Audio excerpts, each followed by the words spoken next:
Hello, hello, Aquarius Collective. Ako po si James from James Tarot PH. Ito po ang inyong weekly reading for December 29 hanggang January 4. May pauna kang mensahe. Ace of Cups, something new na talaga magpapaligaya sa iyo is coming. So, congrats. Antabayan na natin kung lalabas siya ulit. So ano po naghihintay sa inyo para sa linggong ito? Tignan natin, alamin natin. So let's start. Inhale and exhale. Holy Spirit, Spirit guides, ibigay natin kay Aquarius ang mga mensaheng dapat nilang malaman para sa linggong ito. In your core energy, meron kang the Four of Cups. Beautiful. In the area of what you need to focus on, the Devil card. In the area of what you need, you have the Two of Swords. In the area of what's affecting your current energy, the Ace of Swords. Beautiful. In the area of your near future, wow, Wheel of Fortune. I-claim mo to. Titigan mo to. I-claim mo. The Wheel of Fortune is mine. Lucky energy is mine. In the area of your challenge, you have the Five of Wands. Fortune, the Three of Wands. Beautiful. In the area of your divine messages, the Emperor card. At ang outcome nyo po for the week, ito po yun. Mamaya sabay-sabay natin siya bubuksan at the end. But first, mga Aquarius, thank you po muna sa mga donations po ninyo. Saka po sa mga hindi nag-i-skip ng ads. Naku, malaking bagay po yan. Every time na meron tayong libreng reading for Aquarius dito sa ating channel. Salamat po. Thank you rin po sa mga nagla-like and also sa mga nagko-comment every time na meron akong ilalabas na video for Aquarius. Malaking tulong din po yan. So, in the background of your reading, meron kang, wow, the Lover's card. It's all about you and your choices. Mga bagay na papanindigan mo, mga bagay na importante sa'yo, at mga bagay na bibigyan mo ng iyong commitment. It's all about you giving your full attention, full effort sa mga bagay-bagay this week. Okay? Time rin to, Aquarius, para linawin yung mga malalabong bagay with a partner o kaya sa kamag-anak or kapatid na kailangan ng linawin this time para magkaunawaan na kayo. Nako, magpapalit pa naman din ng taon, no? So, kailangan talaga na maplansya na yung mga bagay na dapat maplansya. Pare-pareho kayong maliwanagan sa mga bagay-bagay na kailangan yung maintindihan sa isa't isa. Okay? So, dapat daw manggaling yun sa'yo from a place of love, from a place of affection and care for someone. If you have that, successful sa'yo ang linggong ito. Okay? So, in your core energy, in your card of the week, meron kang divinity. Every moment is filled with divinity. Cherish it. Talaga namang may divine. Destiny is working in your favor. Talagang kung ano yung ibibigay sa'yo ngayon, nakatadhana yan. Okay, nakatadhana yung ibibigay sa'yo.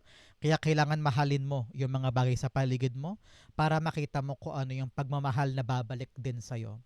Kung mahal mo yung trabaho na yan, yung project na yan, nako, mamahalin ka rin yan pabalik. Makukuha mo yung good outcome mula sa kanya. Okay? In your core energy, meron po kayong the Four of Cups. Si Four of Cups, sinasabi na yung spirit guides, alam daw niya na pagod ka na, sabi nga ni Catherine sa kanyang pelikula, sa mga bagay na ginagawa mo.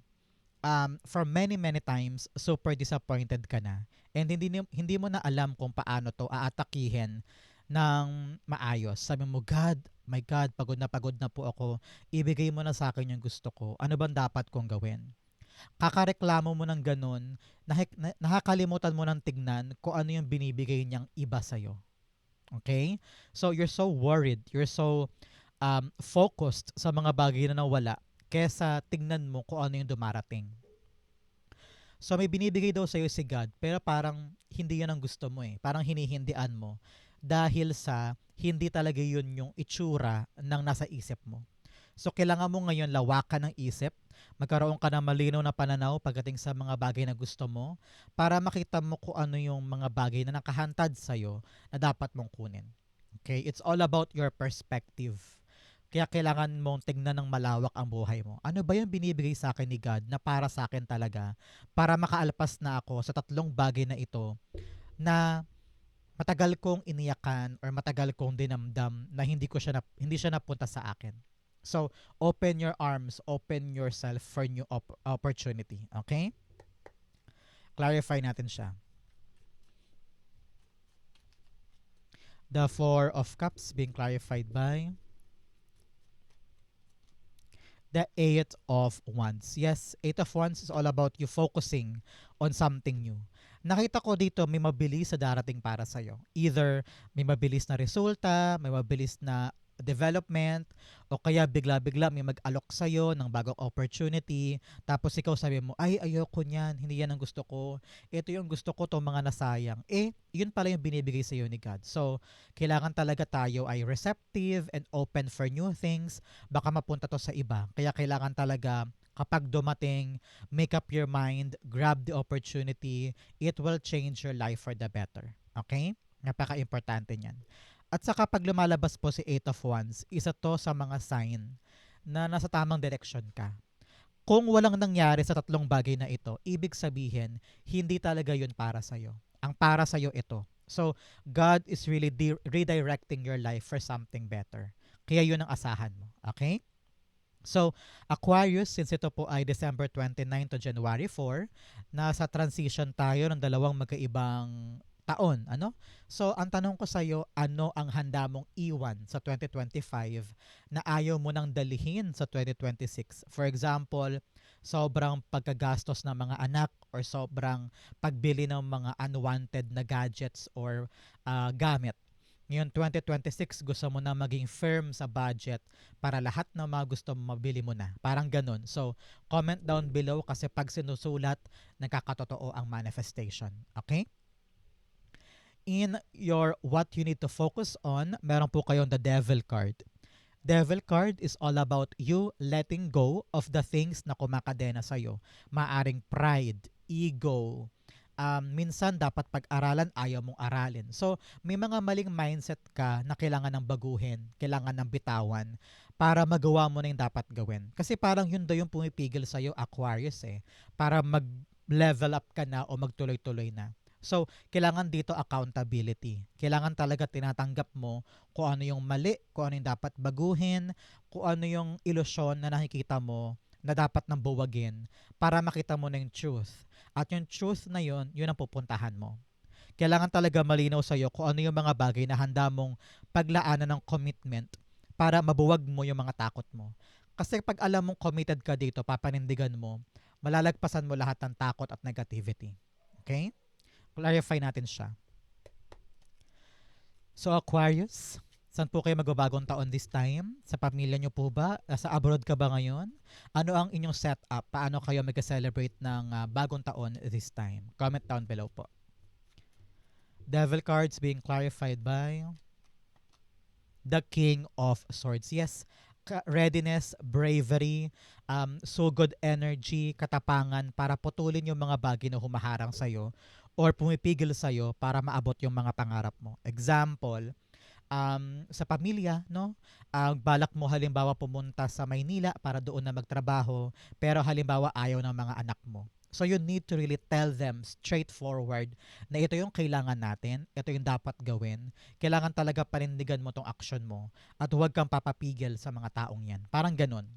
O kaya halimbawa sa iyong trabaho, you're now up for promotion halimbawa, pero takot na takot ka magpasa ng promotion materials because takot kang mag-fail, takot kang pagtawanan o takot kang mag-reject. Pero ngayon sabi dito, itapon mo yung mga takot na yan at ilaban mo. Kasi malay mo, di ba? Ito na yung swerteng para sa'yo. So, kung meron kang balak gawin, kailangan iwasan mo yung mga takot-takot na yan. Kasi sarili mo kalaban mo dito. So, make sure na ikaw ay palaban, go-getter, you know what you want, you know what you need, at malinaw sa isip mo yung gusto mo para magdire-diretso ka doon. Okay? In the area of what you need, you have the Two of Swords. Si Two of Swords, sinasabi ng yung Spirit Guides Aquarius na you need to make a decision. Okay? Hindi na daw to kailangan iwasan pa. Kung malabo ngayon, kailangan ng upuan, pag-usapan, pareho kayong maliwanagan sa mga bagay-bagay na kailangan nyong pagtuunan ngayon. Kasi hanggat pinapatagal mo, lalo pang humahaba yung issue o yung problema. Kaya you need to sit down, talk about this in full disclosure. Talagang puro katotohanan lang, walang labis, walang kulang. Para makita mo kung ano yung mga dapat mong gawin moving forward. Are you gonna stay or are you gonna go? Kanan ba o kaliwa? Doon ba o dito? No? Para malaman mo ang sagot, harapin na yan. Para pumasok na sa'yo yung swerte. Kaya nahaharangan yung swerte kasi ikaw mismo nakaganon ka. No? Ayaw mong papasukin. Takot na takot kang mag-decide. Maybe because you're afraid of failure. You're afraid of making mistakes. Or ayaw mong ma-judge ka ng ibang tao. Kung hindi ka kikilos, paano darating sa'yo ang swerte? Okay? Make a decision na ngayon. Pero narinig ko dito, don't make a rush decision naman. Kailangan to pinag-iisipan, inuupuan, tinitimbang. Okay? You need to talk to other people, to a lot of people, para matimbang mo kung ano yung tamang desisyon na pwede mong kunin. Okay? Two of Swords being clarified by the Seven of Pentacles. Yes, para sa mga hinihintay mo magbunga. Kailangan talaga gumawa ka na ng matibay na desisyon para magbunga na yung hinihintay mo. You've been waiting for something for so long. And hindi siya matapos-tapos dahil ikaw hindi ka pa sure kung eto ba talaga ang gusto mo. No, no. Very, very, relatable ba to, Aquarius? Meron kang hinihintay na mangyari na pagbabago sa life mo, pero hindi siya maganap-ganap. Dahil mapapansin mo siguro, ikaw mismo, parang wala ka namang ginagawa para matupad siya. Example, balak mong magkaroon ng sarili mong parlor sa tabi ng bahay mo, pero hindi ka pa makapag-decide kung kukunin mo yung pwesto na yun sa tabi ng bahay mo. No? So, paano siya magbubunga kung hindi nahihirapan ka pang mag-decide? Parang ganyan. So, kailangan talaga to tignan mo mabuti. At upuan na para makapag-decide ka na. Okay? In the area of what's affecting your current energy, meron kang the Ace of Swords. Kalinawan sa pag-iisip mo. Okay? Clarity of the mind. Okay? Sabi dito, yes, matagal ka nang disappointed. Malungkot ka na, dismayado, naiinis, na-frustrate. Pero sabi dito, laban lang. Okay? Meron pa naghihintay sa iyo na bago. Kaya huwag bibitaw sa mga ginagawa mo ngayon. Huwag mo daw sukuan. Tingnan mo siya. Ace of Swords, parang tinataas niya yung espada. Sabi niya, yes, panalo ko, okay to, akin to. So parang ganun ka. Don't lose your fighting spirit, especially sa mga bagay na hinihintay mong magbunga para sa'yo. Sabi dito, dapat malinaw sa'yo kung ano yung mga dapat mong gawin, dapat baguhin, mga dapat i-retrofit, para once and for all, makuha mo na yung gusto mo. Definitely may changes kang dapat gawin sa sarili mo. But nevertheless, dapat nakafocus ka dyan para tuloy-tuloy ang pasok. Okay? Para po sa iba sa inyo, nakita ko dito, talagang may darating na bagong oportunidad na napakabilis. Napakabilis. It will caught you off guard actually. Hindi mo akalaing bukas pala yung pintuang yan para sa'yo at hinihintay kang mag-decide. Parang, huy, Aquarius, ano na, punta ka ba o hindi? So, para may ganun, may time limit, may rushing energy, ako nakikita dito, na kailangan mo ng piliin daw itong bagong nangyayari. So here, with the Ace of Swords, kailangan talaga malinaw sa'yo kung ano ito. Kung ano tong maaring pasukin mo, kung ano tong maaring gawin mo para panatag ka sa mga mangyayari. So, clarity is what you need. Paano to makukuha? You need to really ask yourself within. Gusto ko ba to? Ito ba talagang para sa akin? Ask the people around you, yung mga taong pinagkakatiwalaan mo, para matimbang mo kung talagang ito yung para sa'yo. Doon mag-uugat yung kalinawan sa isip mo sa dapat mong aksyon na gagawin. Okay? Clarify natin to. The Ace of Wands, ayun, tumilapon. The Page of Swords. Yes, magkalkal ka daw ng impormasyon hanggat kailangan mo. Okay? Kung gusto mo talagang maliwanagan or magkaroon ka ng clarity about something in your life, aral. Example, sa isang kumpanya, trabaho ninyo, hindi mo maintindihan yung daloy ng papeles, kung ano ba yung dapat papirmahan, halimbawa, edi kalkalin mo, magtanong-tanong ka, paano ba to, ano ba dapat kong unahin? Pag nagawa mo yun, malinaw na sa isip mo kung paano ka mag-move. Ganon din sa personal mong buhay para malaman mo kung ano yung malinaw na right way. Research, aral, magbuting-ting. Huwag ka daw mahiyang magtanong-tanong kasi para sa'yo naman to eh. Para gumaan yung proseso para sa'yo at hindi ka na mahirapan. The more knowledge you have, the better. because that is your power para makalaban ka at mapanalo mo tong laban na ito. Okay? Importante yan. In your near future, meron po kayong the Wheel of Fortune. Swerte, swerte, swerte, swerte. Nakita ko dito yung paggaan ng buhay, no? Kung dito nahihirapan ka maghintay pero may dumating at talagang ginrab mo, kinuha mo, doon magsimulang umayos yung andar ng bagay na ito. Example, patagal ka naghihintay for school assignment. Kasi halimbawa, graduate ka ng education and then nakapasa ka na sa licensure exam. Example lang ha. So, lahat na ng school napuntahan mo na pero wala pa din, wala pa din. Ang nagbubukas lang halimbawa, private school. Sabi mo, ay, ayoko po niyan, pang-public na ako, lisensyado na ako eh. Parang ganyan, di ba? So, mas malaki ang sweldo sa public and benefits and all. So, yun talaga tinutumbok mo. Pero what if mabilis na dumating sa'yo, tawag from a private school na, uy, kailangan namin ng additional teacher, pwede ka ba? So, i-grab mo ba ito? The answer will be yours. So parang ganun. Dahil ginrab mo yung opportunity kahit na hindi siya kamukha ng mga bagay na inaasahan mo, doon magsimulang umikot ang iyong swerte. Kasi kinuha mo yung posibilidad ng hinahandog sa'yo. Hindi man yun ang itsura ng hinihintay mo, pero yun yung nagbukas sa pintuan eh. So talaga nakatadhana yan. You're on the right path. So take that opportunity. At malay mo, credential lang pala yun. Pagkatapos mo sa private school na yun, biglang boom, magbukas ng another public, pwede ka na. May dagdag credentials ka na, so pwede ka doon, di ba? So, wag mo laging tignan na negatibo, yun nagbubukas sa pinto, porket hindi yun kamukha ng inaasahan mo. Baka iba lang itsura niya, pero yun pala yung pintuan para sa mas malalaki pang goal. Okay? So, don't waste your opportunity. Kilos, kilos, kilos, hakbang, hakbang, hakbang. Yan ang susi para lalong ma-magnetize mo at ma-attract mo yung swerte sa buhay mo. Okay? Clarify natin to. The Wheel of Fortune. Oops, tumilapon, madami. Not you, not you. The Wheel of Fortune is being clarified by you have the Two of Cups. Wow. Nakita ko dito bagong kontrata. Para meron kang pipirmahan na bagong kontrata, agreement, negotiation. Kung meron ka mang binibenta, nakita ko dito, mabilis na mabibili. Kung meron ka mang binibili, yung transaction mabilis, no? So nakita ko dito kung ano man po yung ugnayan na yan, talagang bibilis yan in your part, okay? Kumbaga okay na. Para naman po sa ibang Aquarius, nakita ko dito, new love life. I don't know why. Kung meron po sa inyo naghahangad ng bagong pag-ibig, eto na yung sign mo na may darating sa yung talagang compatible soulmate energy para sa iyo. Dala siya ng tadhana for you. Divine intervention, talaga namang ito ay nakatadhanang dumating sa panahon ngayon, no? So congrats, congrats sa mga umaasa dyan sa pag-ibig, talaga namang meron darating. Para naman po sa ibang may karelasyon na, titibay ang pag-ibig sa inyong dalawa. Magkakaroon ng pagbabago kung saan mas solid ang samahan. So congrats po, okay? But for others, talaga namang successful career advancement, successful na ugnayan, and kung meron ka mang business partner, yan, pwede rin. Talagang maganda ang andar nito para sa'yo. Congrats po. Ang importante dito, Aquarius, magkaroon ka daw ng clear communication. Kita mo ba yung ulap sa pagitan ng babae at lalaki? Teka, angat ko sa inyo.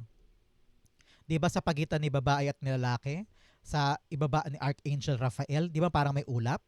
So, kailangan daw basagin mo yung ulap na yan para magkaintindihan kayo. So, clear communication is what you need para maging successful yung usapan. Okay? In your challenge, meron po kayong spirit awakening and deception. Sabi dito, dapat gisingin mo na ang kaluluwa mo, gisingin mo na ang diwa mo para makita mo yung mga bagay na ilusyon sa buhay. Yung mga bagay na hindi totoo, yung mga bagay na inaasahan mo pero mali pala, yung mga maling paniniwala, naku, basagin na yan para makita mo na yung realidad mo at mahanap mo na yung dapat mong paglaanan ng commitment and paninindigan. Okay? In your challenge, meron po kayong 5 of Wands. Nako, this week Aquarius, especially dadaan tayo sa okasyon ng bagong taon, iwasan mo ang away-away. Yung mga conflict o kaya miscommunication, misinterpretation, huwag kang papatol pag halimbawa very very triggering ang sinabi sa iyo ni pinsan. Ano? Huwag kang basa-basa sisigaw or magagalit. Kalmahan mo lang. Kailangan daw i-value mo ang relasyon, i-value mo ang ugnayan, have a peaceful, harmonious relationship.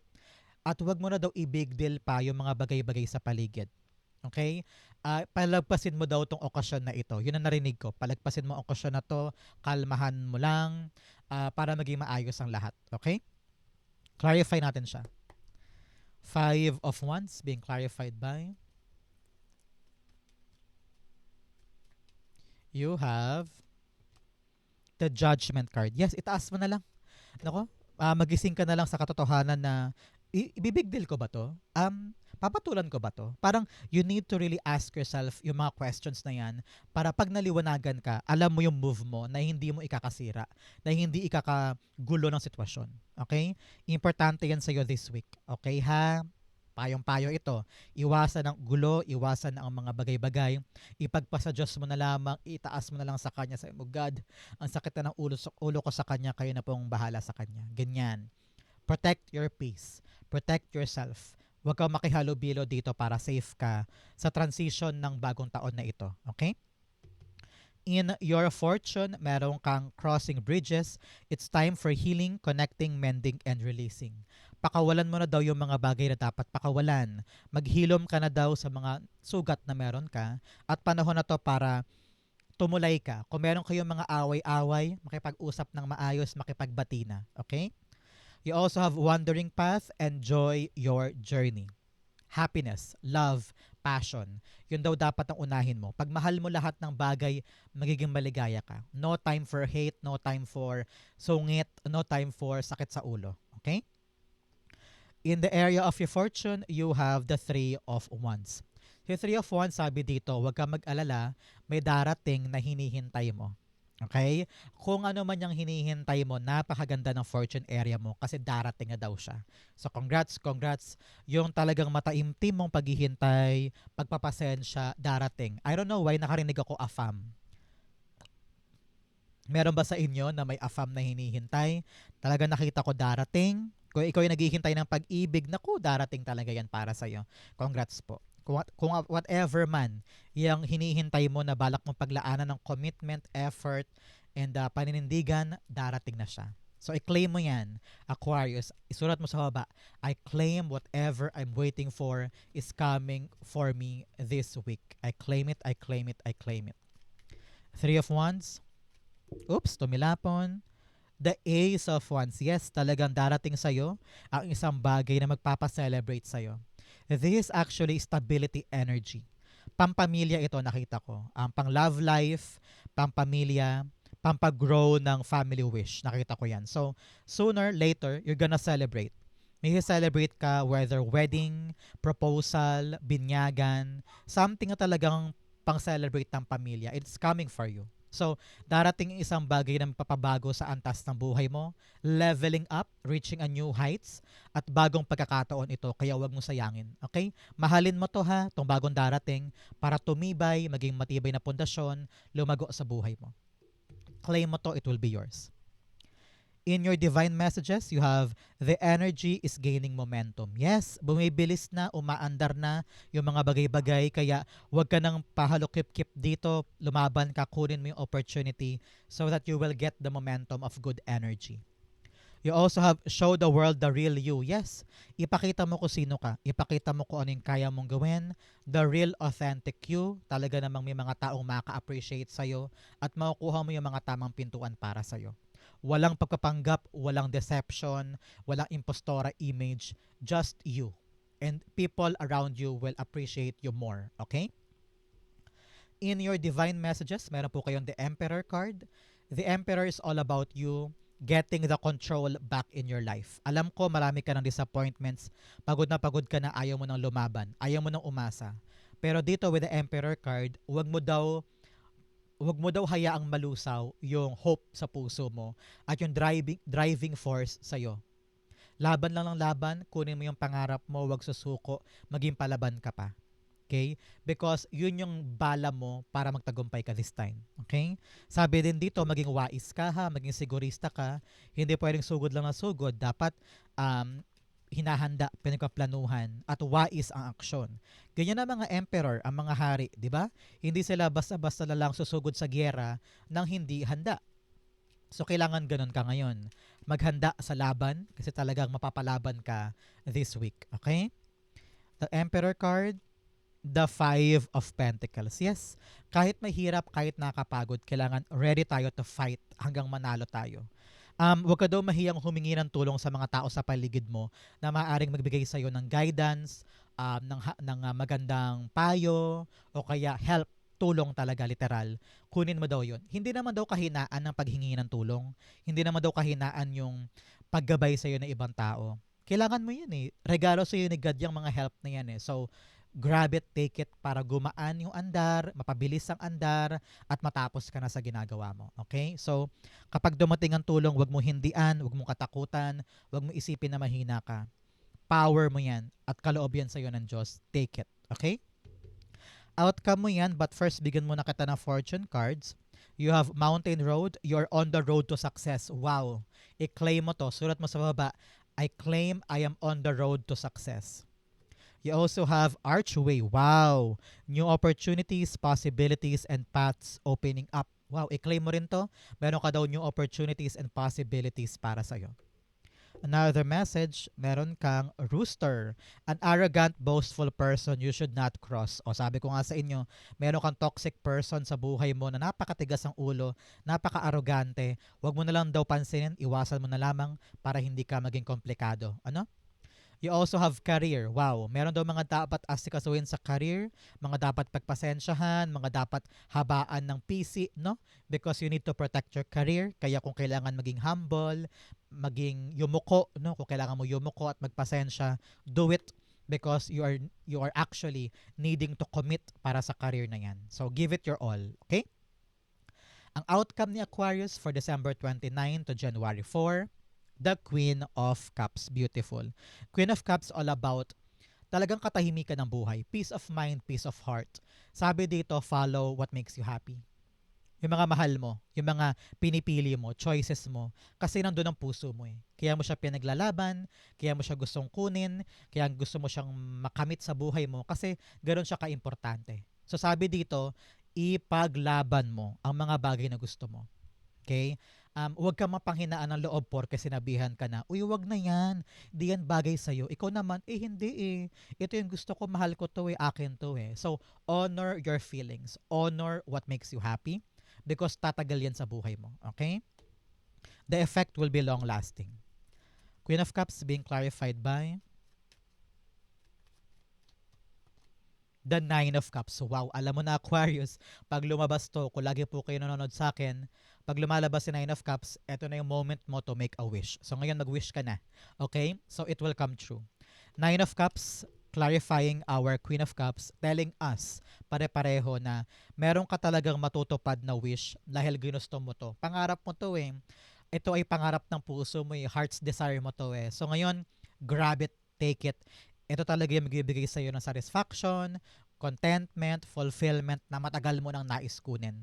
Kaya wag mong pagbawalan ng sarili mo na abutin ang pangarap mo.